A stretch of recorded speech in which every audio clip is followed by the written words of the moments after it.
आओ साथ में जीते दुनिया सारी, साथ में जीते दुनिया को। अभी हम लोग हमारा सेशन स्टार्ट करेंगे। क्या है immunity? The soldiers of our body. ठीक है, आज हम लोग इसके बारे में बात करेंगे किस तरीके से हमारी जो बॉडी है उसके अंदर सोल्जर्स जो है वो सोल्जर्स की तरह काम करने वाले जो हमारी बॉडी के सेल्स है, इम्यूनिटी जिसको हम लोग बोलते हैं, उसके बारे में हम लोग एक ब्रीफ इंट्रोडक्शन हम लोग पढ़ने वाले हैं। मैं आपको बताने वाली हूँ एक छोटी सी जानकारी। जैसा कि मैं पहले भी बहुत बार वो का जो टॉपिक है पूरी तरीके से जस्टिफाई है कि immunity the soldiers of our body. ठीक उसी तरीके से जैसे जो एक देश के बाहर मतलब हमारी जो सीमा है, हमारा जो बाउंड्री है इंडिया का, वहां पे हमारे जो सोल्जर्स हैं, हमारे मतलब जो तीनों अपनी थल सेना, जल सेना और वायु सेना, यानी कि जो एयरफोर्स है, नेवी है, आर्मी है, किस तरीके से जो है वो प्रोटेक्ट करती है अपनी कंट्री को, किस तरीके से प्रोटेक्ट करती है जो बाहर के जो इन्वेडर्स हैं उन लोगों को अंदर घुसने से, जो घुसपैठिए, माफिए, इस तरीके के जो है वर्ड्स आपने सुने होंगे कि वो लोग अंदर घुसने की कोशिश करते हैं। तो किस तरीके से वो हार्म कर सकते हैं हमारी बॉडी को, हमारे कंट्री को, तो वो लोग उसको प्रिवेंट करते हैं सोल्जर्स। ठीक उसी तरीके से हमारी बॉडी के अंदर भी एक ऐसा मैकेनिज्म होता है कि कोई भी इन्फेक्शन अगर हमें हो रहा है, कोई प्रॉब्लम अगर हमें हो रही है, जैसे किसी वायरस ने अटैक किया है बॉडी के ऊपर, किसी बैक्टीरिया ने अटैक किया है, कोई फंजाई है जिसके इन्फेक्शन से हम लोग सफर कर रहे हैं, कोई ईस्ट है जिसके इन्फेक्शन से हम लोग सफर कर रहे हैं, तो उससे ओवरकम करने में सबसे ज्यादा इम्पोर्टेंट जो है हाथ होता है वो हमारा इम्यून सिस्टम का होता है। ठीक है, सो आज का जो हमारा टॉपिक है वो है immunity the soldiers of our body. ठीक है, किस तरीके से जो है हमारी बॉडी के जो सोल्जर्स हैं वो आते हैं, हमारी बॉडी के सोल्जर्स हमें प्रोटेक्ट करते हैं। जैसे कि आप इस डायग्राम में देख रहे हैं कि हमारी जो बॉडी है उसके सामने एक ये भाला टाइप का जो स्ट्रक्चर बना हुआ है, एक बैरियर जो है वो बना हुआ है। ये सारे हम लोग सोच सकते हैं कि ये एक बैक्टीरिया है, एक वायरस है, इस तरीके के जो माइक्रो ऑर्गेनिजम्स है, माइक्रोब्स जो है वो हमारी बॉडी के ऊपर दिन ब दिन जो है वो अटैक करते हैं। किसी भी कंडीशन में देखा जाए तो हमको आके इन्फेक्ट करते हैं, वो चाहे मुंह के रास्ते के थ्रू हो रहा हो, चाहे नाक के रास्ते के थ्रू हो रहा हो, ठीक है, चाहे स्किन के रास्ते के थ्रू हो रहा हो, चाहे हमें जो चोट लगी है उस रास्ते के थ्रू हो रहा हो, तो किसी भी तरीके से जब वो इन्फेक्ट करते हैं तो वो हमारी बॉडी को बहुत तरीके से हार्म करते हैं। हमारी बॉडी के जो डिफरेंट टाइप्स के जो सिस्टम है, जो हमारी बॉडी के जो ऑर्गन्स हैं, उनको किस तरीके से वो है इफेक्ट करते हैं। मतलब वो जो है काम करना चाहिए जिस तरीके से ऑर्गन, उस तरीके से काम नहीं कर पाता है। अल्टीमेटली हम लोग जैसे सोच सकते हैं कि एक मशीन है, उसका कोई ना कोई फंक्शन है करने का। मान लीजिए वो कोई चीज प्रोड्यूस कर रही है, अगर हम लोग ध्यान नहीं रखेंगे, अगर हम लोग उसका प्रॉपर जो है उसकी हम लोग सर्विसिंग नहीं करेंगे, तो एक तरीके से जो उसका प्रोडक्शन है वो कम हो जाएगा उस मशीन का। ठीक उसी तरीके से हमारी बॉडी के साथ में होता है कि हमारी बॉडी जो है, अगर हम लोग इम्यून सिस्टम हमारा अच्छा नहीं होता है तो ये जो इन्फेक्शंस है ये हमारी बॉडी में किसी न किसी तरीके से एंटर कर जाते हैं, और जो ऑर्गन्स है, ऑर्गन सिस्टम है, उनको इस तरीके से डैमेज करते हैं कि जो उनका काम होता है वो काम वो अच्छे से नहीं कर पाते। ठीक है, सो ये एक इम्पॉर्टेंट जो है इम्यून सिस्टम जिसके बारे में हम लोग आज पढ़ने वाले हैं, ये टॉपिक बहुत ही इम्पोर्टेंट है। क्यों? क्योंकि हमारी आधी से ज्यादा जो प्रॉब्लम है, हेल्थ रिलेटेड जो इश्यूज है, वो इसी से ही सॉल्व हो जाती है। किसी भी पेशेंट का, किसी आदमी का, किसी भी औरत का, किसी भी बच्चे का अगर इम्यून सिस्टम जो है वो अच्छा है, स्ट्रांग होता है, तो किस तरीके से वो हेल्प करता है किसी भी डिजीज को ओवरकम करने के लिए। ठीक है, ये हम लोग आज देखेंगे। इम्यून सिस्टम का बहुत बड़ा हाथ होता है हमारी लाइफ में।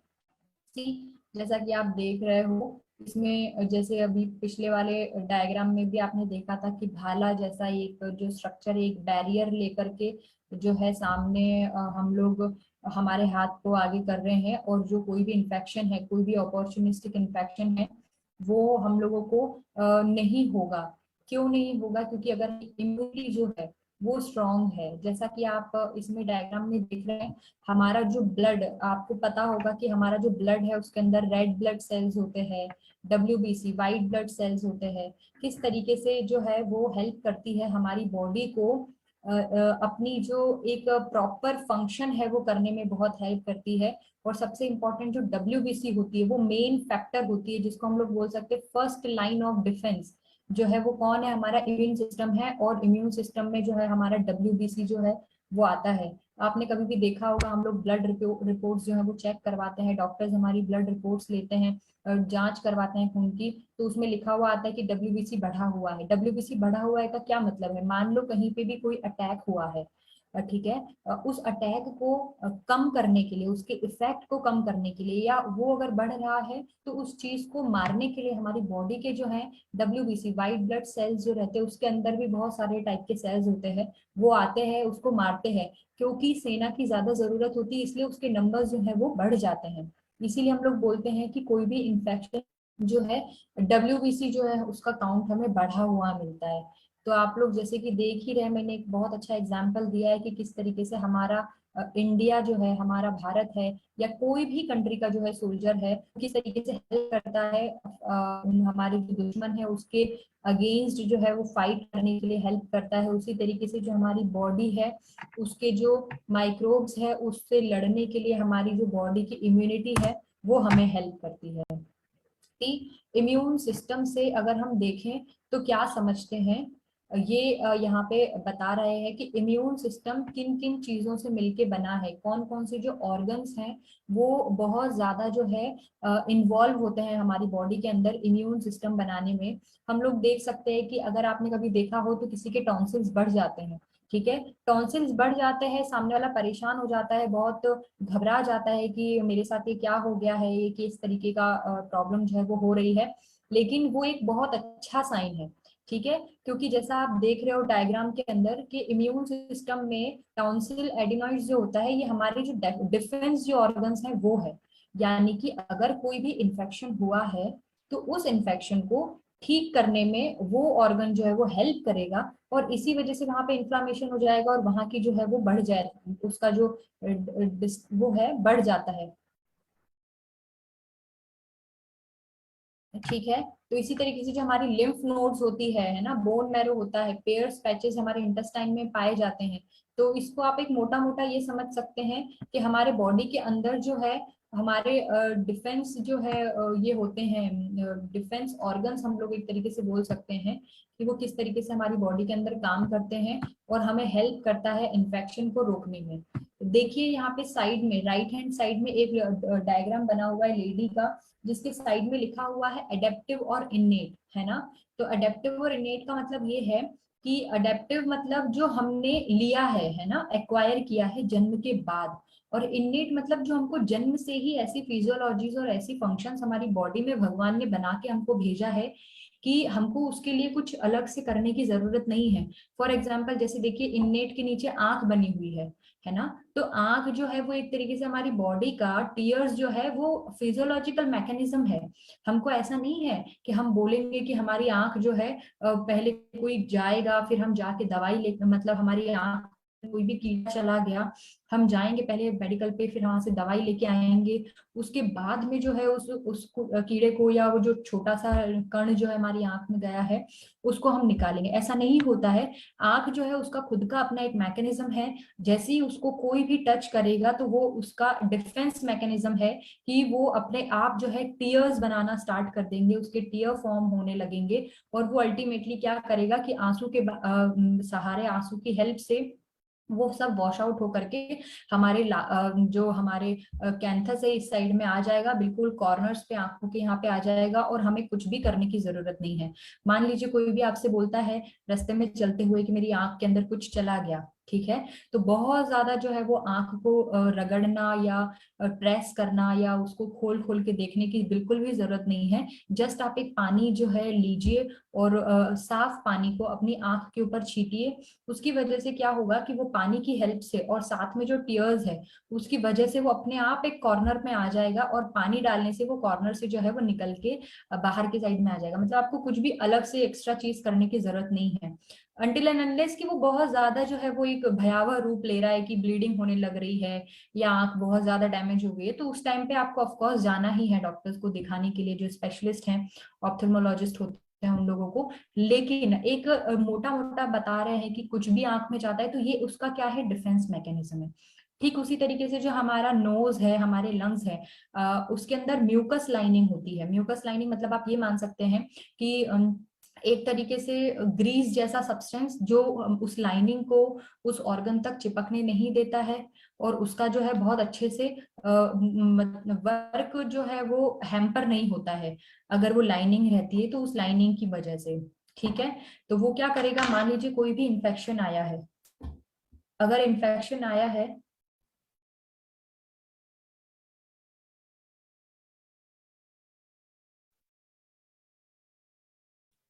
ठीक है, तो इस तरीके से जो है वो इन्फेक्शन हमारे को हमारी बॉडी के अंदर बहुत केसेस ऐसे होते हैं जिसमें हम लोगों ने, मान लीजिए हम कोई ऐसे जगह पे गए हैं जहाँ पे बहुत ज्यादा डस्ट पार्टिकल्स उड़ रहे हैं, ठीक है, या फिर एग्जांपल कीड़े का ही ले लेते हैं कि वो नाक के अंदर चला गया, तो हमारी बॉडी में हमारे जो मतलब स्ट्रक्चर्स हैं वो इस तरीके से बने हुए हैं कि वो अपने आप सेल्फ डिफेंस मैकेनिज्म अपनाएगा और अपने आप उस कीड़े को जो है वो बाहर निकालने की कोशिश करेगा। या तो आपको छींक आ जाएगी, या आपको खांसी आ जाएगी, या जो म्यूकस लाइनिंग है वो उतना सीक्रेट होने लगेगा और फिर एट लास्ट आपको छींक के थ्रू वो बाहर निकाल देगा।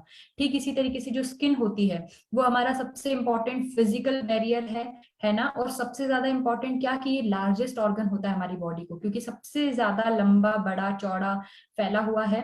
ठीक है। और इसके अंदर स्वेट ग्लैंड्स होती है, बहुत तरीके से ये हमारी बॉडी के अंदर हेल्प करते हैं आधे से ज्यादा अंदर कहीं भी एंटर होने से। अगर आपकी स्किन जो है वो इंटैक्ट है, कोई भी इन्फेक्शन आपको नहीं लगेगा। फॉर एग्जाम्पल अगर हम देखें कि कोई भी बैक्टीरिया है, या हम लोग जैसे मैंने HIV का एक एग्जाम्पल दिया था, तो अगर आपकी स्किन कटी हुई है, कट लगा हुआ है, तो HIV का वायरस जो है वो आपकी बॉडी के अंदर एंटर कर सकता है। बट अगर आपकी स्किन इंटैक्ट है तो वो कुछ नहीं करेगा और वो कुछ नहीं कर पाएगा। और आपकी इम्यूनिटी स्ट्रांग भी होनी चाहिए। अगर आपकी स्किन इंटैक्ट है तो उसमें कोई प्रॉब्लम नहीं होगी। ठीक है। तो जिस तरीके से मैंने इननेट का बताया वैसे ही अडेप्टिव, अडेप्टिव के अंदर क्या होता है कि हमारी बॉडी के अंदर की तरफ इस तरीके के सेल्स और स्ट्रक्चर्स बने होते हैं जो हमारी बॉडी हेल्प करते हैं हमें उन सारे ऑर्गेनिजम्स के खिलाफ लड़ने में। जैसे कि आप यहाँ देख रहे हैं diagram, neutrophil, basophils, eosinophils, macrophages. ये बहुत ज्यादा आपको डीप जाने की जरूरत नहीं है, इन सभी का नाम आपने अपनी ब्लड रिपोर्ट्स जो हम लोग करवाते हैं उसके अंदर देखा होगा कि किस तरीके से अगर किसी को एलर्जिक रिएक्शन होता है तो उसमें इओसिनोफिल बढ़ा रहता है। ठीक है। तो ये एक मोटा मोटा एग्जाम्पल है, बाकी इसमें डीप में आपको ज्यादा नहीं जाना है। नॉन स्पेसिफिक और स्पेसिफिक इस तरीके के होते हैं कि एक हम लोग और ज्यादा डीप में जा रहे हैं तो B cells, memory T cells, T helper cells और इस तरीके के, और उसके अंदर जो है वो क्लासिफिकेशन हो जाता है। बट आपके लिए दिस इज इनफ, कितना आपको ध्यान देना है। ठीक है। सो नाउ अभी जैसे मैंने बताया था ये डायग्राम अभी किस तरीके से जो है हमारे टॉन्सिल्स और लिम्फ नोड्स और ये हमारे बॉडी के जो है डिफेंस एक तरीके से देखा जाए तो ऑर्गन से, यहाँ नीचे देखिए इन्नेट इम्यून रिस्पॉन्स और एडेप्टिव इम्यून रिस्पॉन्स में एक आपको छोटा सा जो है अंतर समझ में आएगा कि किस तरीके से ये काम करता है। सबसे इंपॉर्टेंट जो इन्नेट इम्यून रिस्पॉन्स है, इन्नेट इम्यून रिस्पॉन्स में क्या होता है, इमीडिएट रिस्पॉन्स होता है। जैसे मैंने बताया कि आपकी आंख के अंदर कुछ चला गया, तो ऐसा नहीं है कि वो 1-2 घंटे बाद आप हॉस्पिटल जाएंगे, मेडिकल पे जाएंगे और उनसे बोलेंगे, वो दवाई लोगे तब वो जो है आंसू निकालेगा या फिर आपको जो है वो छींक आएगी। ठीक है। वो अपने आप ऐसा मैकेनिज्म डेवलप करती है, आंख की टीयर्स बनता है तुरंत और वो इनिशिएट हो जाता है। ठीक है। और टारगेट जो है उसके ग्रुप ऑफ पैथोजेंस हो सकते हैं, कोई मेमोरी नहीं होती, मतलब उसको ये याद नहीं रहेगा कि हाँ पहले ये वाला कीड़ा आया था, बाद में ये वाला कचरा आया, उसके बाद में ये वाला जो है पार्टिकल आया है, ऐसा आंख याद नहीं रखती। लेकिन एडप्टिव जो इम्यून रिस्पॉन्स है उसके अंदर रिस्पॉन्स ग्रेजुअल होता है, मतलब धीरे धीरे होता है। 3 से 4 दिनों के अंदर डेवलप होता है। तभी आपने देखा होगा कि हमें जब भी सर्दी या खांसी स्टार्ट होती है तो ऐसा नहीं है कि आज से ही शुरू हो गई, अभी 1 घंटे से, ऐसा नहीं होता। आपने आइसक्रीम खाई और उसी टाइम से आपको खांसी या सर्दी शुरू हो गई। हाँ, आपको सिम्टम्स आने स्टार्ट होंगे कि आपका गला जो है वो खराश होगा, गले में कुछ चुभने जैसी जो है आपको सेंसेशन आएगी, आपके नाक में से जो है पानी बहने लगेगा। लेकिन अल्टीमेटली क्या है, सबसे इम्पोर्टेंट चीज कि आपको ये चीज ध्यान रखना है, ऐसा नहीं होगा कि एक ही टाइम पे आपको आने लग गया। 3 से 4 दिन उसको लगते हैं और 3 से 4 दिन में वो ठीक भी हो जाता है। क्यों? क्योंकि उसका जो रिस्पॉन्स है, अब वो आके हमारे जो बॉडी के जो डिफेंस मैकेनिज्म के थ्रू जो हमारी इम्यूनिटी के सेल्स है वो आके उससे लड़ेंगे, स्पेसिफिक टारगेट्स जो है वो बनाएंगे, पैथोजन को उसको मारेंगे, चाहे बैक्टीरिया है चाहे वायरस है, इस तरीके से। और फिर उसके बाद में जो है वो अपनी अपनी जगह पे चले जाएंगे, है ना। जैसे थर्ड पॉइंट लिखा है मेमोरी, तो यस बिल्कुल इसमें मेमोरी डेवलप होती है। इसका सबसे अच्छा और बड़ा एग्जांपल हम देख सकते हैं कि जो छोटे बच्चे होते हैं उनको चिकन पॉक्स होता है ना। हम बोल सकते हैं कि जिनको चिकन पॉक्स होता है उनको वापस से जो है प्रॉब्लम नहीं होती, मतलब फिर से माता नहीं आती। जैसे बोलते हैं ना, एक बार हो गया बस अब नहीं होगा, है ना। बहुत एक्स्ट्रा एडवांस एज में वो बढ़ता है, ऐसा नहीं है कि वो नहीं बढ़ता या वापस से रिकरेंट नहीं हो पाता, but most of the cases में वो नहीं आता है। एक बार अगर आपको चिकन पॉक्स हो गया है तो फिर वो नहीं आता। आप लोग प्लीज मुझे एक बार और मैसेज करके बताएं कि आपको मतलब आवाज आ रही है, सुनाई दे रहा है, कोई प्रॉब्लम नहीं हो रही है इसमें।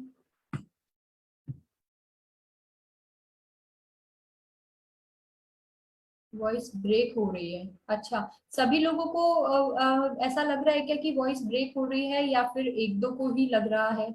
आप प्लीज एक बार मुझे मैसेज करेंगे, क्योंकि अगर सभी लोगों को लग रहा है कि वॉइस ब्रेक हो रही तो कोई एक टेक्निकल प्रॉब्लम हो सकता है। अगर एक दो को लग रहा है, ठीक है, ठीक है, क्लियर है, ओके। तो जिन जिन लोगों को वॉइस क्लियर आ रही है, ठीक है, okay. Most of the cases में ये है कि वॉइस क्लियर है, इसका मतलब ये है कि मेरे यहाँ से कोई प्रॉब्लम नहीं है। आप अपना कनेक्शन एक बार चेक करिए या अपना डाटा जो है वो फिर से ऑन करिए। 1 मिनट आप होल्ड करिएगा ना।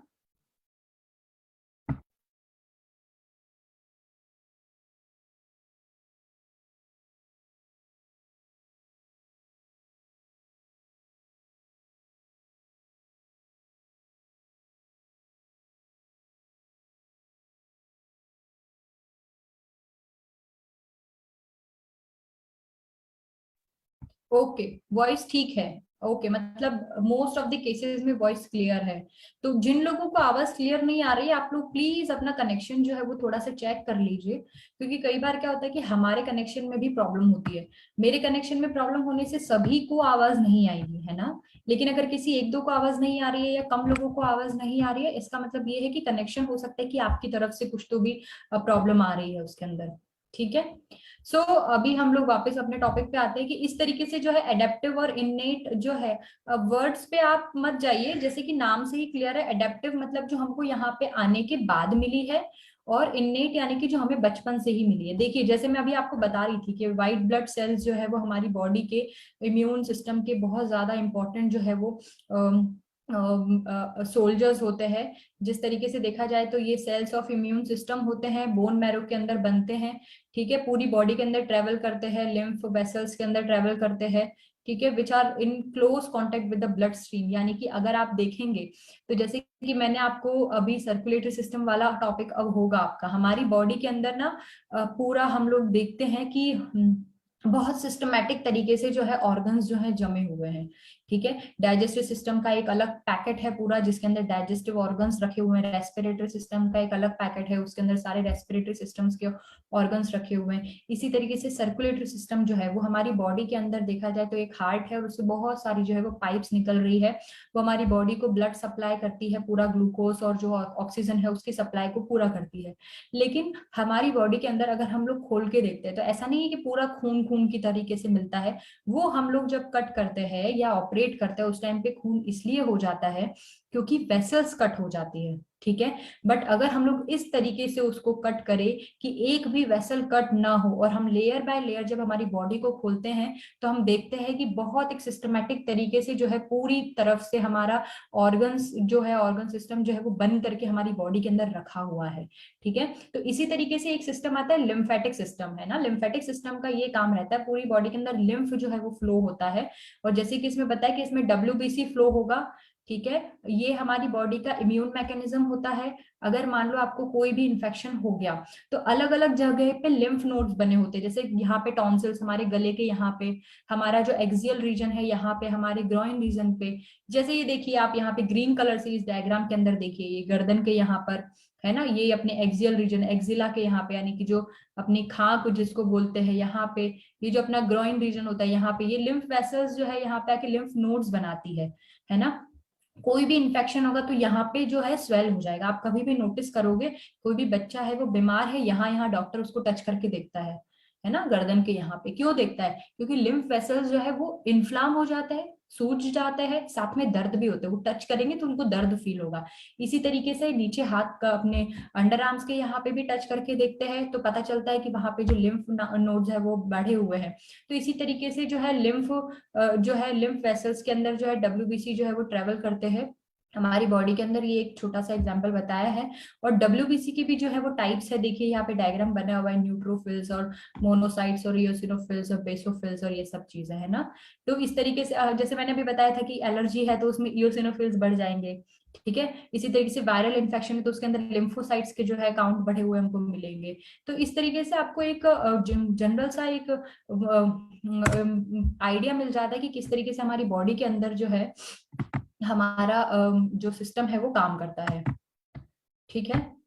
सो नेक्स्ट ये देखिए, ये अभी इसको आपको अच्छे से मैं इसलिए बताना चाह रही हूँ, इसका क्लासिफिकेशन आपको याद रखने की जरूरत नहीं है, बट आपको एक मोटा मोटा याद हो जाए कि हमारी बॉडी में सबसे इंपॉर्टेंट दो तरीके की इम्यूनिटी होती है। एक होती इन्नेट, यानी कि जैसे मैंने बताया आपको बॉडी के जो हमारे ऑर्गन्स और टिश्यूज होते हैं, जैसे हमारी आंख हो गई, हमारे बॉडी का इम्यून सिस्टम होगा, जैसे कि हमारी स्किन हो गई, वो हमको हेल्प करती है कोई भी इन्फेक्शन से बचाने के लिए। तो वो हमारी बॉडी की इन्नेट है, मतलब वो हमको जन्म से मिली हुई है। ठीक है। Next is acquired. एक्वायर्ड हमको ये है कि जो हमारी लाइफ टाइम के थ्रू हमको बनती है ना, हम जब जन्म ले लेते हैं उसके बाद में जो हमारी इम्यूनिटी बनती है उसको हम लोग बोलते हैं एक्वायर्ड इम्यूनिटी। ठीक है। ये दो तरीके की होती है, एक्टिव इम्यूनिटी और पैसिव इम्यूनिटी। तो आपको इतना बहुत ज्यादा डीप में याद नहीं रखना है, लेकिन इतना ध्यान रख लीजिए कि एक्टिव इम्यूनिटी किसको बोलते हैं, कि जो डेवलप होती है किसी के रिस्पॉन्स में, जैसे हमको कोई इन्फेक्शन हुआ। ठीक है। और जैसे फॉर एग्जाम्पल हम मान लेते हैं कि हमारी बॉडी के अंदर कोई भी एक बैक्टीरिया ने एंटर किया, बैक्टीरिया हमारी बॉडी के अंदर गया और हमारी बॉडी जो है वो जो उसके रिस्पॉन्स में जो एंटीबॉडीज बनाती है, ठीक है, वो एक्टिव इम्यूनिटी कहलाती है। अगली बार जब वो बैक्टीरिया आएगा तो हमारी बॉडी जो है उससे बहुत अच्छी तरीके से लड़ाई कर लेगी।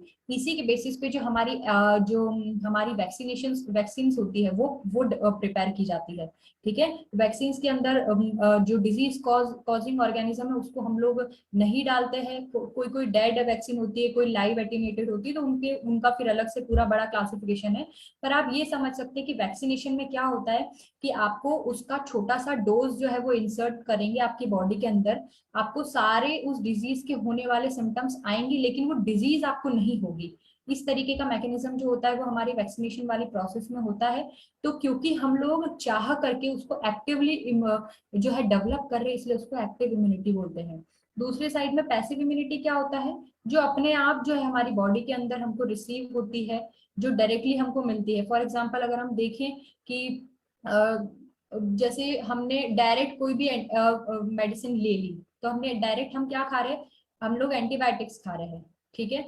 उसका एक एग्जाम्पल नेचुरल में आ जाता है कि जैसे मदर है, मदर अपने बच्चे को दूध पिलाती है। ठीक है। तो उसके अंदर नेचुरल इम्यूनिटीज रहती है, जो ब्रेस्ट रहता है। यहाँ पे मैं आप लोगों को एक सजेशन देती हूँ कि हमारी जितने भी आप लोग अपने जितने भी कस्टमर से मिलते हैं, जितने भी पेशेंट से मिलते हैं, आपके घर पे जितने भी लोग हैं, क्योंकि एज अ हेल्थ वर्कर आप लोगों को बहुत ज्यादा इंपॉर्टेंट है अपनी जो सोसाइटी है उसके अंदर हेल्थ अवेयरनेस करने का, किस तरीके से हम लोग जागरूक रह सकते हैं।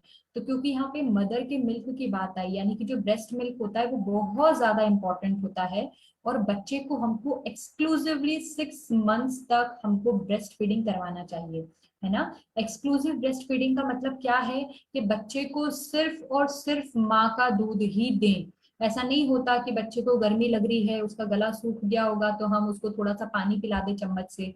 ऐसा नहीं होता कि उसको दस्ते लग गई है तो हम उसको बहुत ज्यादा, उसका पेट खाली हो गया तो हम ऊपर का दूध दे रहे हैं, या फिर हम उसको कोई भी जो मिल्क फॉर्मूला है, कोई भी स्मार्ट फॉर्मूला होता है जो बच्चों के लिए हम लोग प्रिपेयर करते हैं, ऐसा नहीं करना है। एक्सक्लूसिव ब्रेस्ट फीडिंग का मतलब ये है कि माँ के दूध के अंदर अपने आप में वो सारी चीजें मौजूद होती है जो अपने उस बच्चे को एक लड़ने में मदद करती है, एक बीमारी से ओवरकम होने में मदद करती है। अपना गला, उसके अंदर वाटर कंटेंट भी होता है, तो हमको कुछ भी एक्स्ट्रा देने की जरूरत नहीं है। ठीक है, तो नेक्स्ट टाइम आप लोग कोशिश करें कि इस चीज के लिए सभी लोगों को अवेयर करें कि कोई अगर मदर 6 मंथ के पहले बच्चे का ब्रेस्ट फीडिंग जो है वो छुड़वाती है तो उसको बोले कि नहीं, एटलीस्ट आप 6 मंथ्स तक रेगुलर आपको ब्रेस्ट फीडिंग करवाना है। 6 महीने से पहले बच्चे का दूध नहीं छुड़वाना है। ठीक है, 6 महीने से आप एक साल तक भी उसको पिला सकते हैं, लेकिन 6 महीने तक आपको दूध ही पिलाना है। कोई पानी, कोई घुट्टी, किसी भी फॉर्मूला की जरूरत बिल्कुल नहीं है, ऊपर के दूध की जरूरत नहीं है। बच्चा उसी में स्वस्थ रहेगा। अगर आप बोलते हैं कि इसको बार बार सर्दी खांसी दस्त हो जाता है, तो उसका मेन कारण यही है कि हम समझदार बनते हैं, हम उसको ऊपर का दूध पिलाते हैं, हम उसको पानी पिलाते हैं। चाहे आप कितना भी पानी उबाल करके, ठंडा करके, कितने भी अच्छे कंटेनर में रख करके और कितनी भी अच्छी चम्मच और कटोरी से बच्चे को पिलाएंगे, लेकिन वो आपको असर नहीं करेगा, क्योंकि उसके अंदर वो सारे गुण नहीं है जो एक माँ के जो है दूध में होते हैं। ठीक है, सो ये एक क्लासिफिकेशन एक मोटा मोटा मैंने बताया है, और इसके अंदर देख लीजिए कि एक्टिव इम्यूनिटी और आर्टिफिशियल इम्यूनिटी का मैंने डायग्राम के थ्रू इसमें बता रखा है कि जैसे नेचुरल है तो नेचुरल एंटीबॉडीज डेवलप होती है इन रिस्पॉन्स टू इन्फेक्शन। कोई भी इन्फेक्शन हुआ तो नेचुरल जो है एंटीबॉडीज बन जाएंगी। ठीक है, आर्टिफिशियल के अंदर क्या हुआ कि हमने वैक्सीन दिलाई, उसके बाद जो है वो एंटीबॉडीज हमारी बॉडी के अंदर बनी। ठीक है, पैसिव इम्यूनिटी के अंदर नेचुरल में क्या आ जाएगा कि एंटीबॉडीज जो हमको मदर के मिल्क से रिसीव होती है, यानी कि ब्रेस्ट फीडिंग जब माता करवाती है तो बच्चे को जो है इम्यूनिटी मिलती है। एंड नेक्स्ट आर्टिफिशियल पैसिव के अंदर आ जाएगा कि antibodies received from the medicine from a gamma globulin. आपने आर्टिफिशियली कोई भी उनको मेडिसिन ऐसा दिया है जिसके अंदर जो है एंटीबॉडीज है और वो बीमारी को ठीक करेगी, वो सारी जो है पैसिव इम्यूनिटी में आर्टिफिशियल के अंदर आएगी। ठीक है, बहुत ज्यादा लोड लेने की जरूरत नहीं है, मैंने एक मोटा मोटा आपको बताया है किस तरीके से काम है।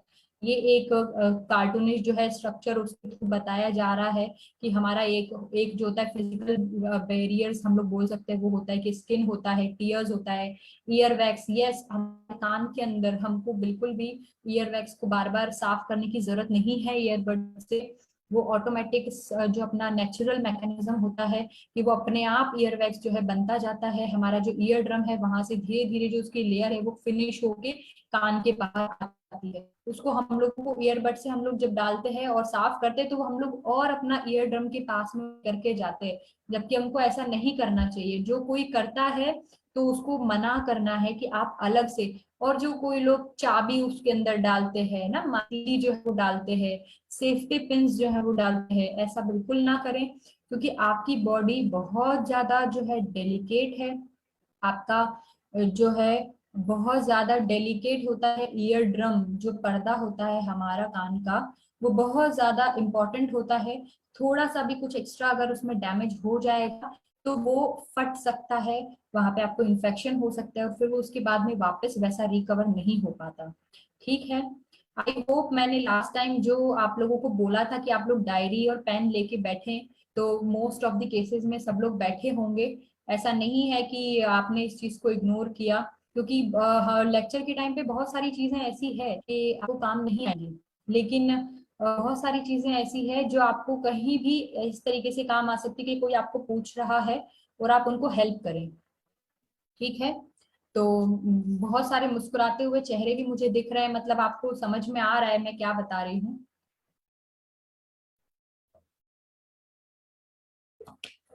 सो ये एक स्ट्रक्चर बता रखा है। नेक्स्ट, हमारा जो स्टमक का एसिड होता है वो बहुत इंपॉर्टेंट है। हमने कुछ भी खाया, स्टमक का एसिड, उसका पीएच जो है वो इतना कम होता है, वो इतना एसिडिक होता है कि अगर हमने कुछ भी बैक्टीरिया मान लीजिए अगर खा लिया तो वो उसको डाइजेस्ट कर लेता है, ठीक है, उसको मार देगा। इसका मतलब ये नहीं है कि आप पुराना खाना खाएं, बिल्कुल भी मैं ये नहीं कहना चाह रही हूँ, क्योंकि इसके बाद में मैं यही बताना चाह रही थी कि सोचिए अगर इतना एसिडिक होने के बावजूद भी अगर आपका खराब खाया हुआ खाना जो है आपने खाया और उसके अंदर जो बैक्टीरियाज थे उन्होंने आपकी बॉडी को अफेक्ट किया, यानी कि पहली चीज तो ये कि आपकी इम्यूनिटी कितनी कम है कि उन्होंने जो वो बैक्टीरियाज हैं उसको टॉलरेट नहीं कर पाए।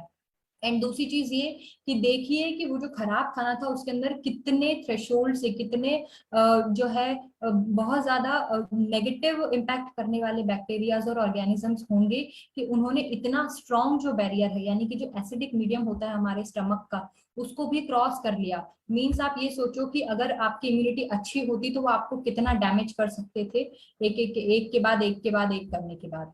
ठीक है, तो इस तरीके से जो है पहले हम लोगों के जो बैक्टीरिया वायरस फंजाई होते हैं उसको पहले ही रोक दिया जाता है। नेक्स्ट, अगर मान लीजिए हमारी बॉडी के कोई भी सेल्स होते हैं तो वो बोलते हैं, जैसे आप लोगों ने देखा होगा कि किसी भी लड़के का झगड़ा हो गया, चल भाई 10 लोगों को उसने कॉल कर दिया कि भाई इस जगह पे आना, और फोन करके बुलाते हैं कि इन लोगों को सबक सिखाना है।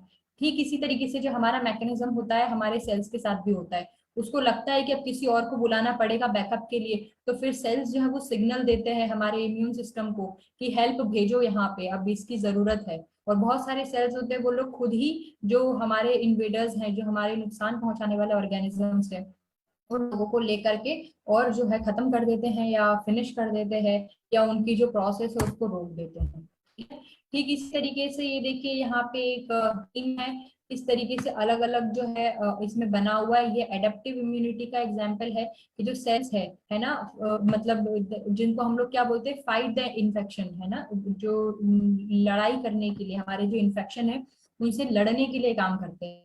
ठीक है, एक मान लीजिए फॉर एग्जांपल एक कोई ऑर्गेनिज्म है ए, एक ऑर्गेनिज्म है बी, एक ऑर्गेनिज्म है सी। ठीक है, तो ए आएगा तो हमारी बॉडी को पता चलेगा कि हमको भाला लेके आना है, बी आएगा तो उनको पता चल गया कि हमारा काम त्रिशूल से हो जाएगा, और मान लीजिए सी आया तो उनको पता चला हमें तलवार निकालने की जरूरत है। ठीक है, इसी तरीके से हमारी बॉडी के अंदर अलग अलग जैसे भाला, तलवार और त्रिशूल बॉडी के जो मतलब सेल्स है उसके एग्जाम्पल है।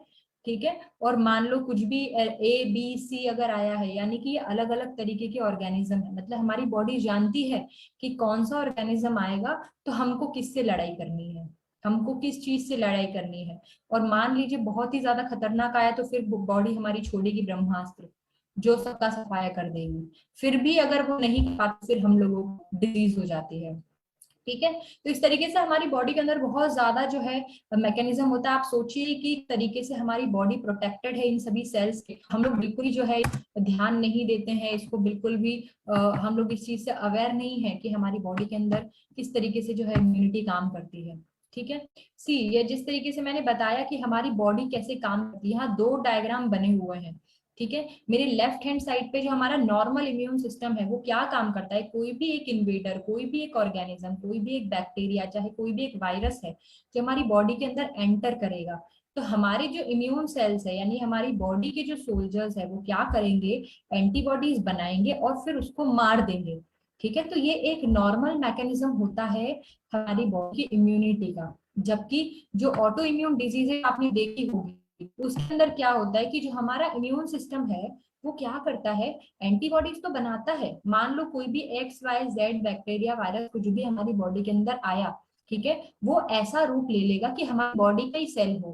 ठीक है, या फिर हमारी बॉडी के सेल्स के अंदर इस तरीके से जो है वो इन्वेड हो जाता है, इस तरीके से हमारी बॉडी के सेल्स को अल्टर कर देता है कि हमारी बॉडी कहता है कि जो हमारी बॉडी का सेल है यही जो है ये हमें नुकसान कर रहा है और उसको वो खुद मारने की कोशिश करता है।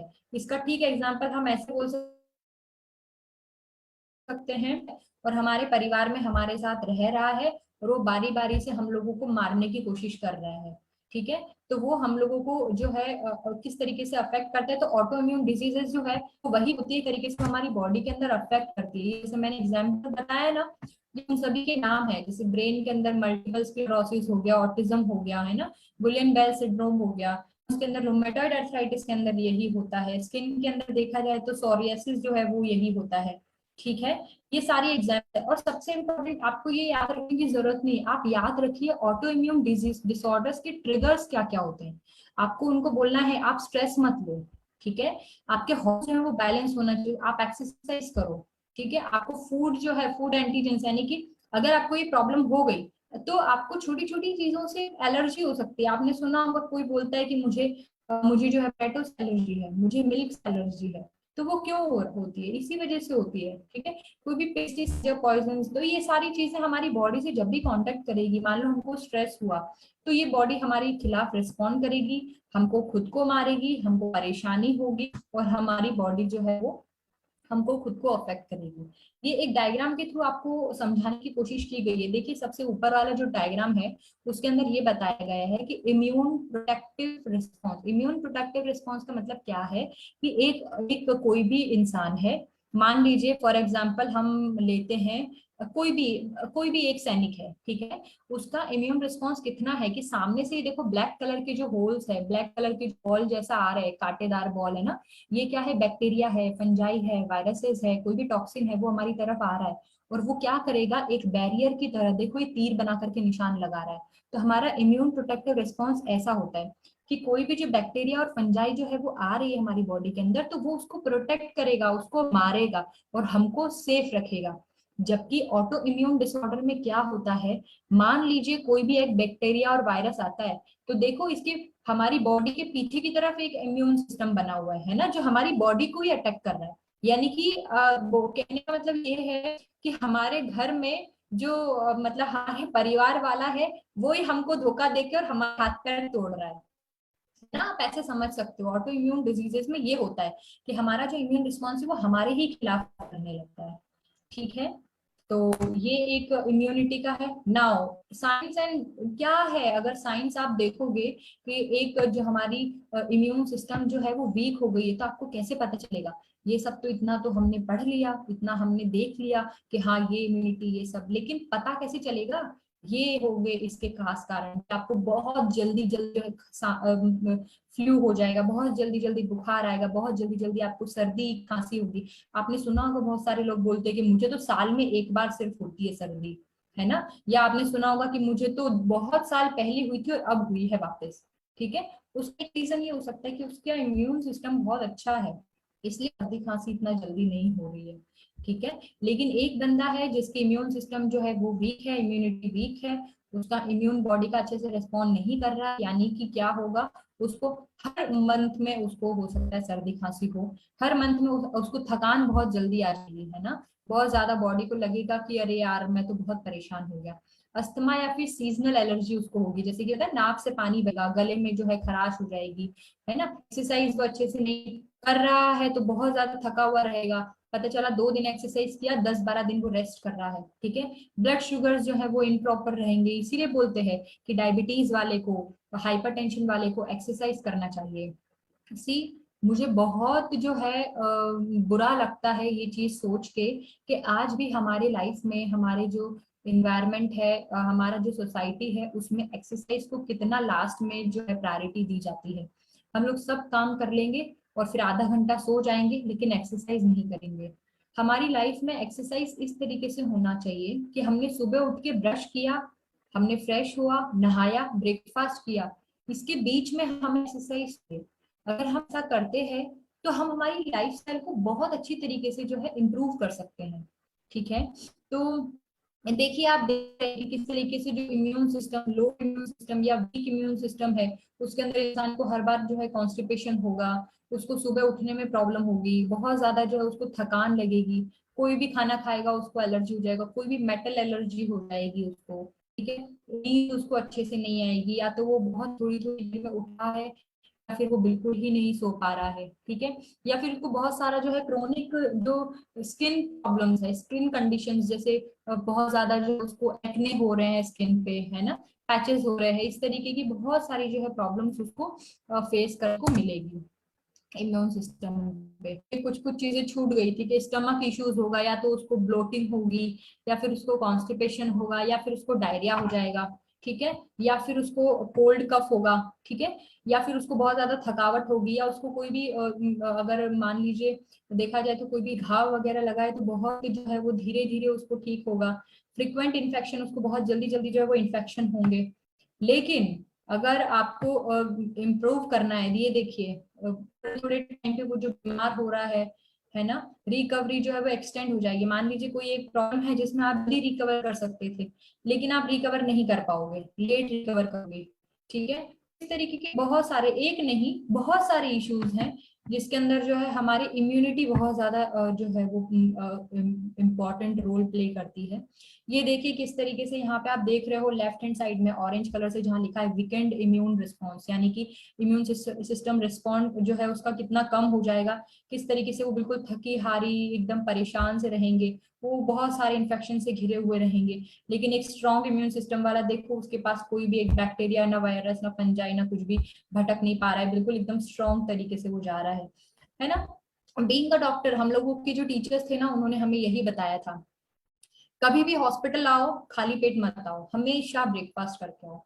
उससे क्या होता है, आप जब कुछ खा लेते हो, आपकी बॉडी के अंदर ग्लूकोज जाता है ना, तो आपकी इम्यूनिटी ठीक होती है, ठीक है। ये ठीक उसी तरीके से है कि मान लो आप हो और आपका फ्रेंड, आप दोनों साथ में जा रहे हो, एक बस में बैठे हो, और आपके बस में साइड में मान लो कोई भी एक इन्फेक्शियस, मान लो एक कोरोना का व्यक्ति बैठा है ना, जिसको कोरोना हुआ है, उसको नहीं पता, लेकिन वो खांस रहा है, वो छींक रहा है, और उसको नहीं पता है ना, वो रुमाल अपने रख रहा है हाथ पे, और छींकने के बाद इधर उधर सब तरफ टच कर रहा है, 10 जगह अपने जो वायरसेस है उनको फैला रहा है, ठीक है।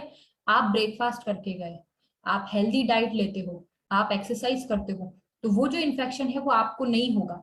लेकिन उल्टी जगह, दूसरी जगह आपका जो दोस्त है ना, वो ढंग से खाना खाता है, ना वो ढंग से एक्सरसाइज करता है, ना वो अपनी इम्यूनिटी पे ध्यान देता है, दूसरी बात खाली पेट आ गया है, तो वो चांसेस, उसकी प्रोबेबिलिटी बढ़ जाती है कि वो इन्फेक्शन उसको हो, ठीक है। ठीक इसी तरीके से जैसे ये जो दो गोले बता रखे हैं, जिसकी इम्यूनिटी अच्छी होगी उसको वो इन्फेक्शन वहां रहेगा, आप उसके अंदर। इसीलिए तो डॉक्टर्स, जो जितने भी मेडिकल स्टाफ वाले रहते हैं, वो क्यों इतना बच के रहते, वो खाने का ध्यान रखते हैं। वरना इस तरीके से तो आप हॉस्पिटल में एक दिन जाओगे और आप इन्फेक्शन लेकर के घर आ जाओगे, ठीक है। तो ये एक बहुत इंपॉर्टेंट रोल है हमारी इम्यूनिटी का। अब जो पॉइंट, हाँ, जैसे मैंने बताया कि आपको करना क्या है, किस तरीके से आप ठीक हो सकते हो, है ना। जैसे आपने जो जो किया था वो सब ये करेगा कि आपको एक्सरसाइज करना है डेली, बहुत अच्छे से जो है पानी पीना है, अल्कोहल सिगरेट्स वगैरह नहीं लेना है, हेल्दी डाइट लेनी है, ठीक है। हमेशा जो है अपने फ्रूट्स और वेजिटेबल्स को अच्छे से वॉश करना है, हमेशा मेडिटेशन जो है करना है, प्रैक्टिस करना है मेडिटेशन का, प्रैक्टिस करना है एक्सरसाइज का, ठीक है। विटामिन्स और प्रोबायोटिक्स जो है वो हमेशा डेली सप्लीमेंट्स में लेना चाहिए। जैसे मैं हर बार बोलती हूँ कि अगर आप बाहर रह रहे हो, आप घर पे बैलेंस डाइट नहीं खा रहे हो, तो ये आपकी ड्यूटी बनती है कि आप अच्छे से अपनी डाइट लें। अगर आप अच्छे से डाइट नहीं ले रहे हैं तो आप अपने एक्स्ट्रा सप्लीमेंट्स लें, सो दैट कि आपकी इम्यूनिटी स्ट्रांग हो, ठीक है। लास्ट, अपनी नींद अच्छी लें, अगर आप अच्छी नींद लेंगे तो भी आपकी इम्यूनिटी बहुत ज्यादा जो है आपका साथ देने में मदद करेगी। और स्टे काम, डोंट स्ट्रेस, किसी भी चीज का स्ट्रेस लेना कोई भी किसी भी चीज का सोल्यूशन नहीं है। इसीलिए बोलते हैं हाइपरटेंशन है, डायबिटीज है, अस्थमा है, स्ट्रेस लिया हाई हो गया, है ना। उनको अस्थमेटिक अटैक आ गया था, क्यों आ गया था, क्योंकि बहुत टेंशन हो रही थी। क्यों लेना है टेंशन, हाँ, जब हमें पता है कि टेंशन लेने से हमें और नुकसान ही है, तो हमें खुद के ऊपर कंट्रोल रखना पड़ेगा। अब बहुत सारे लोग बोलते हैं कि मैडम टेंशन तो होता है, बहुत सारे मेरे पास कॉल्स आते हैं, बोलते हैं कि इतना टेंशन हो गया, ऐसा हो गया, वैसा हो गया। भाई टेंशन क्यों, टेंशन तो होता है ना, आप टेंशन को मना नहीं कर सकते हो, लेकिन टेंशन टॉलरेट करने की जो कैपेसिटी है, टेंशन को आप टॉलरेट कैसे करोगे, जब आप एक्सरसाइज करोगे, जब आप मेडिकेशन करोगे, जब आप अच्छा डाइट लोगे। अगर आपने अच्छा खाना नहीं खाया, सुबह से आप फास्ट कर रहे हो, शाम तक आपकी हालत इतनी बुरी हो गई है, तो उसके बाद में आपको अटैक आना है, स्वाभाविक है, क्योंकि आप खुद ही चिड़चिड़े हो जाओगे। आपको ये सारे सोल्यूशन इसलिए बता रही हूँ क्योंकि बीइंग अ हेल्थ वर्कर आपको खुद के ऊपर भी फॉलो करना है, अपनी फैमिली को भी बताना है, और साथ में अपनी जो सोसाइटी है उनको भी अवेयर करना है, ठीक है। ये फिर से एग्जांपल्स है कि आप अपना अच्छे से जो वेजीज है, फ्रूट्स है ना, ये सारी चीजें खाओ, स्ट्रेस मत लो, एक्सरसाइज करो। स्ट्रेस नहीं होता जब आप एक्सरसाइज करते हैं, वॉक करते हैं, है ना, क्योंकि स्ट्रेस टॉलरेंस जो कैपेसिटी है वो हमारी बढ़ जाती। ठीक वैसे ही जैसे अगर किसी को अस्थमा है, तो मैं कॉल्स पे अधिकतर बोलती हूँ जिसको भी अस्थमा है, कोई भी ब्रीदिंग प्रॉब्लम है, तो मैं उनको बोलती हूँ कि आप अनुलोम विलोम करो। आप कपाल भाती करो, ठीक है, ब्रीदिंग एक्सरसाइज करो। क्यों? क्योंकि ये करने से आपकी लंग की कैपेसिटी बढ़ेगी। लंग्स की कैपेसिटी बढ़ेगी यानी कि आप जो आपको प्रॉब्लम है वो काफी हद तक पूरी ठीक नहीं होगी, लेकिन वो कम तो हो सकती है, ठीक है। तो ये हाथ होता है एक एक्सरसाइज करने का, एक अच्छी डाइट का, एक अच्छे से स्लीप का। आपके अगर कोई वैक्सीन है तो उन वैक्सीन को बहुत अच्छे से आप फॉलो करें। अब अपने जो बच्चे हैं घर के आसपास, उन लोगों को प्रमोट करें कि आपका वैक्सीनेशन स्केड्यूल एटलीस्ट जो गवर्नमेंट ने नेशनल इम्यूनाइजेशन स्केड्यूल बनाया है उसको आप कंप्लीट करो। एक्स्ट्रा वैक्सीन नहीं लगवाना है, मत लगवाओ, लेकिन जो बेसिक जो अपना अपना पोलियो का होता है, अपना है ना पेंटावेलेंट होता है, जो अपना इसका क्या बोलते हैं इसको, इसका जिसको लूज मोशन हो जाता है बच्चों को, डोटा वायरस का होता है, रोटा वायरस का, तो ये सारी वैक्सीन इन नेशनल इम्यूनाइजेशन में डली हुई है। तो ये आप उनको बोलो कि आपको एक्स्ट्रा लेने की जरूरत नहीं है, ये सभी फ्री में जो है मिलती है। इसकी वजह से क्या होगा कि बच्चे की इम्यूनिटी अच्छी होगी। और अपनी स्लीप को प्रायोरिटाइज करो।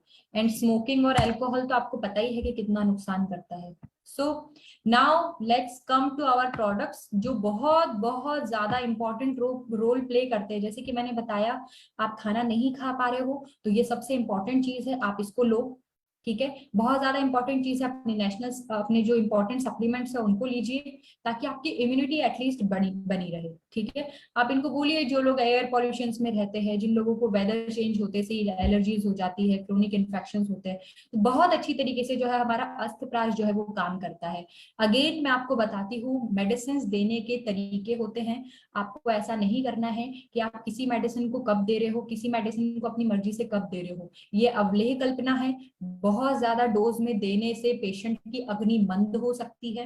आपको पेशेंट का असेसमेंट करना है कि अगर वो बहुत ज्यादा एजड है, डोज आपको थोड़ा कम रखना है, वो एक्सरसाइज करते हैं, वॉक करते हैं, मिडिल एज के हैं, तो आप उनको ये दे सकते हो 5-5 ग्राम सुबह शाम, ठीक है। अस्थमा को कंट्रोल तो करेगा ही, साथ में लंग्स को क्लीन करता है, बूस्ट इम्यून सिस्टम सबसे इंपॉर्टेंट, क्योंकि आज का हमारा टॉपिक है इम्यूनिटी, इम्यून सिस्टम, तो हम लोग इसको हमारी इम्यूनिटी जो है उसको बूस्ट करने के लिए देंगे, ठीक है। साथ में increase intake of oxygen, oxygen की इनटेक को ये बढ़ाता है। तो कहने का मतलब कुल मिला के जो है ये हमारे लिए एक रामबाण इलाज है, हम ये बोल सकते हैं, ठीक है।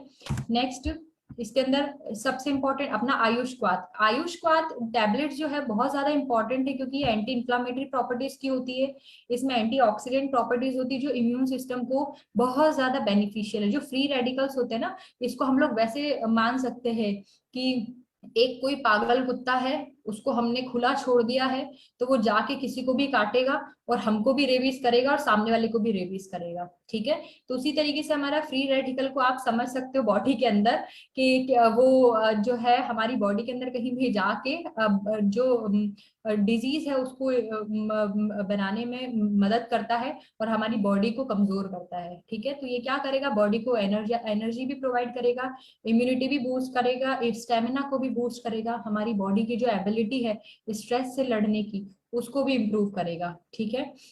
तो ये इस तरीके के इसके अंदर बताए गए हैं। ये हमारा गिलॉय आंवला, सॉरी आंवला बहुत ज्यादा इंपॉर्टेंट है।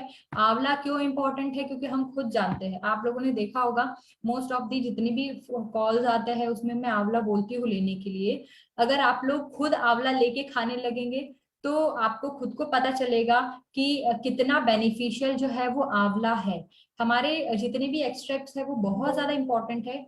ये ना केवल इसके लिए मदद करता है बल्कि विटामिन सी प्रोवाइड करता है, बहुत ज्यादा इंपॉर्टेंट। इसके अंदर टॉक्सिन्स, रेडिकल्स जो है इनसे लड़ने के लिए ये मदद करता है, बहुत ज्यादा अच्छा काम करता है, इम्यूनिटी बढ़ाता है, स्किन के लिए भी अच्छा है, हेयर्स के लिए भी अच्छा है। गिलॉय अगेन हमारी जो गिलॉय है बहुत ज्यादा इम्यूनिटी को बढ़ाती है, डाइजेशन को भी इम्प्रूव करती है, बॉडी की एबिलिटी को बढ़ाती है, प्रॉब्लम से लड़ती है, एपेटाइजर की तरह काम करती है, डाइजेस्टिव प्रॉपर्टीज को इम्प्रूव करती है, और क्या नहीं करती, एंटीपायरेटिक भी है। मतलब एक्सट्रैक्ट जो कैप्सूल्स है दे आर वंडरफुल, आप उनको बोल सकते हो लेने के लिए, बहुत अच्छी तरीके से काम करते हैं हमारे इम्यूनिटी के अंदर। बट अगेन ध्यान रखना है कैसे देना है, किसको देना है। ठीक है, ये हमारे कुछ प्रोडक्ट्स है। हाई एनर्जी रिच बेरीज, हल्दी, हल्दी का बहुत अच्छा इंपॉर्टेंट रोल है हमारी इम्यूनिटी को ठीक करने के लिए ना। हल्दी को बहुत ज्यादा हम लोग यूज कर सकते हैं। तुलसी मैक्स सिरप हम लोग यूज कर सकते हैं। सुपर फूड हम लोग यूज कर रहे हैं। सुपर फूड क्यों यूज करते हैं? क्योंकि हम लोग जो न्यूट्रिशन नहीं ले पाते हैं वो हमको इसके थ्रू मिलता है। जो न्यूट्रिशन हम रेगुलर में नहीं ले पाते वो हम लोग को हाई एनर्जी से मिलता है, हमको रिच बेरीज से मिलता है। ठीक है, तो ये बहुत सारे अच्छे अच्छे प्रोडक्ट्स और इम्पोर्टेंट प्रोडक्ट्स है जो हमको ये हेल्प करेगा कि हम सामने वाले की इम्यूनिटी बूस्ट करने में हेल्प करें। आधी से ज्यादा डिजीजेस हमारी तभी ठीक हो जाती है, तभी प्रिवेंट हो जाती है, तभी क्योर हो जाती है जब हमारा इम्यून सिस्टम बहुत अच्छे से रिस्पॉन्स करता है। ठीक है, ये हमारे देन अपने जो माइक्रो न्यूट्रिएंट्स होते हैं उससे रिलेटेड, जैसे कैल्शियम हो गया है ना, मल्टीविटामिन्स हो गए, हीमोग्लोबिन के लिए अपना अपना फॉलिक एसिड और इनसे रिच अपना HB+ सिरप हो गया। तो ये सभी जो है, जो न्यूट्रिएंट्स की कमी हमारी बॉडी के अंदर होती है वो ये काम करते हैं, बहुत अच्छे सी तरीके से हमारी बॉडी को मेंटेन करते हैं। एंड अगेन जो डेफिशिएंसी है उसको तो ठीक करते ही है, साथ में हमारी इम्यूनिटी बूस्ट करने के लिए भी मदद करते हैं। क्यों इनको इन्वॉल्व किया गया है? कि अगर हमारी बॉडी के अंदर जो कमी हो रही है उसको अगर हम ठीक कर लेंगे तो अल्टीमेटली हमारा इम्यून सिस्टम अच्छा हो जाएगा ना। ठीक है, so and last not the least, हमारा योगा, आसन, प्राणायाम, एक्सरसाइज, प्लीज प्लीज प्लीज इसको इन्वॉल्व करें अपनी डे टू डे लाइफ में, क्योंकि बहुत ज्यादा इंपॉर्टेंट है अपनी इम्यूनिटी के लिए। आप खुद भी बोल सकते हैं सभी को ये चीज करने के लिए, इस चीज को प्रैक्टिस करने के लिए, क्योंकि किस तरीके से ये हमारी बॉडी के लिए हेल्प करता है।